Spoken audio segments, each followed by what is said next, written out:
Merci bien. Moi, je vous propose en 10 minutes de vous faire part de 10 convictions.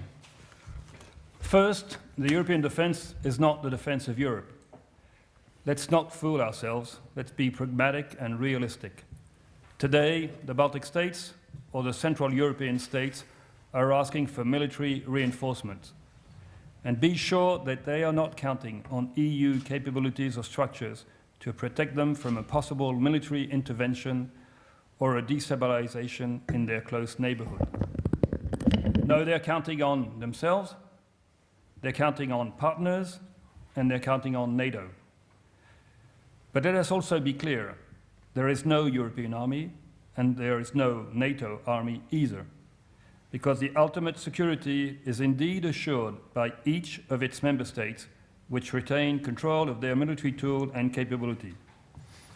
As for the collective defense of the European territory's integrity, it is assured by NATO through its robust command structure and through the capabilities provided by the United States of America.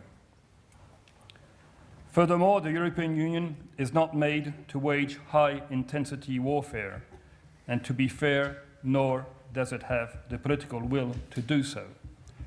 It is, for example, far from being able to address issues such as those dealt with in Iraq or Afghanistan or Libya.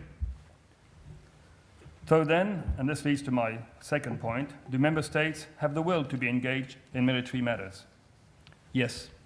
In the military domain, European member states are committed. Today, 5 military operations and missions are ongoing, mobilizing over 3,000 soldiers under the EU flag.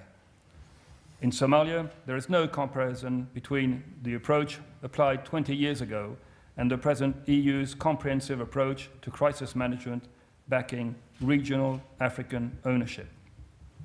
At sea, piracy is at its lowest level in 6 years, thanks to a real comprehensive package addressing root causes coupled with robust and aggressive rules of engagement. On the ground, and at the end of the year, over 5,600 Somali soldiers will have been trained by EUTM Somalia training mission, either during its time in Uganda or today in the dangerous environment of Mogadishu. In the Sahel region, more than 2,800 soldiers have already been trained by EUTM Mali mission and are now deployed on the Malian territory. The EUTM Mali European soldiers also provide expertise and advice to the Malian armed forces, helping for its restructuration. With the EU4 RCA operations, Estonian, Latvian, and French troops, joined very recently by soldiers from Finland, Poland, Spain, the Netherlands, and Luxembourg, are all engaged under the EU flag. In the Balkans, Operation Althea continues to focus on mentoring and monitoring courses run by the BIH armed forces. And of course, Althea helped during the recent floods that occurred in the Balkans. So today, CSDP is a reality. Military operations and missions matter and are a tangible expression of the EU's commitment to international peace and security. But what makes us specific?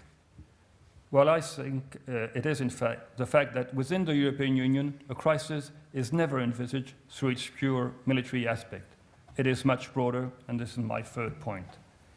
The European Union is not designed to lead high-intensity operations and doesn't have the suitable tools to do so. Furthermore, as NATO, the European Union is unable of ensuring first entry operations in a high-intensity operation framework. Therefore, I share Monsieur Javier Solana's point of view when he recently said, we need to manage crisis, and therefore we need capabilities. But the European Union will never be a military power. It is not its aim. Unlike NATO, which is a military organization, the European Union is based on the complementarity of its tools and on the support provided by its different member states.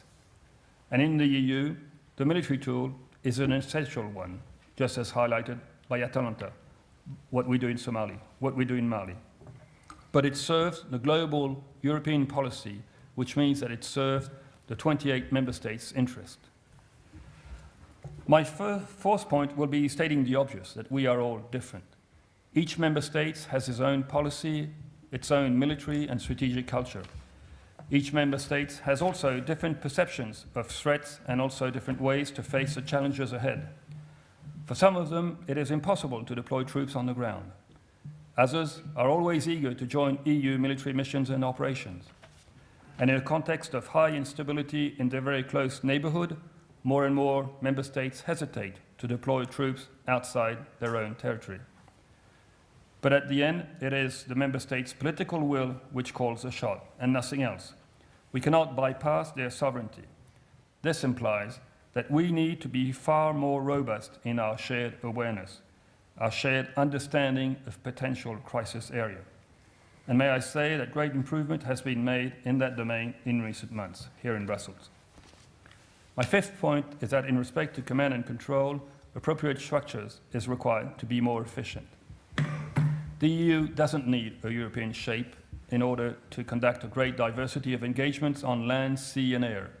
And the EU also doesn't need to plan and conduct the specific actions required in order to assure the ultimate integrity of the European territory. But from Brussels, the EU needs to command non-executive, which are capacity-building missions, such as military training and advisory missions currently conducted in Mali or Somalia, and that are performed sometimes in a highly dangerous environment. So we need a permanent structure, properly tailored to the European Union needs. The aim is to better coordinate in Brussels the civilian, military, humanitarian, development and cooperation skills, i.e. the comprehensive approach at the strategic level. As far as more robust operations, such as those conducted at sea and ashore for the fight against piracy, or inland for the Central African Republic, they need dedicated and tailored operations headquarters, such as those in Northwood or in Larissa. My sixth point is related to the topic of military rapid response. And there the topic is not about battle groups. As illustrated by the recent inability to deploy battle groups in Central African Republic in December 2013 and February 2014, the issue of rapid deployment only depends on member states' political will.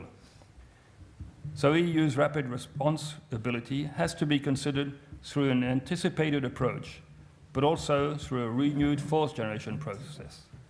Additionally, in Brussels, there is a requirement to host the initial planning cell of the operations, but not the latter one related to the command structure. My seventh point is that we absolutely have to improve the funding of EU military missions and operations, and the process is ongoing. CSDP hasn't the means to fulfill its own ambitions. According to the Lisbon Treaty, the EU budget cannot indeed be used for military purposes, while some habits and misinterpretations lead to absurd situations which we see in Georgia, in Mali, in Somalia. But once again, the member states will soon be in a position to decide, as profound work has been done in the European External Action Service since the last European Council 2013, and will be soon presented to nations. My eighth point regarding capabilities, the EU Council decisions have to be implemented, but we also have to go further. I will not highlight in depth those elements because Claude France will do this in a minute, but I think that we, apart from all the excellent work that is done by the European Defence Agency, and what was said in the European Council, there is a need to launch more global and strategic thinking on issues such as manned or unmanned combat aircraft, or on ways and means to monitor and control maritime approaches. We need to concentrate on outputs, the 4 programs of the European Defence Agency, but also on new future topics, because I think that the 28 member states on those topics need to discuss, to debate, and to reach a consensus on these issues which have strategic consequences. My ninth point is that there is no competition between EU and NATO, but cooperation needs to be improved.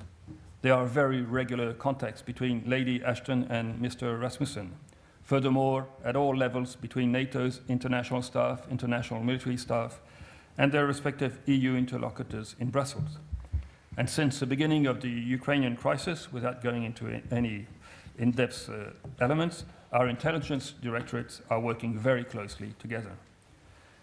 But as highlighted yesterday and the day before by many chiefs of defense who were gathered in Brussels during the EU and the NATO military committees, we are now facing asymmetric threats and challenges, both in our eastern and in our southern flanks. It is therefore imperative that enhanced interaction between the EU and NATO takes place, as military force is not the answer, not the sole answer. The European Council of last December clearly stressed the need for change, and the upcoming summit in Wales will be, I hope, an element of progress. My last point is that, from my point of view, the European defence embodies ambitious solidarity between member states. Let me just highlight a few examples. The European Air Transport Command, the DORDEFCO Forum with Iceland, Norway, Denmark, Finland and Sweden, which decide to conduct common exercises and armament cooperation, the Visegrad Group with the Czech Republic, Hungary, Poland and Slovakia, which are increasing cooperations and defence planning. So solidarity matters, because on many occasions we could be tempted to act alone, but today complementarity is utmost needed.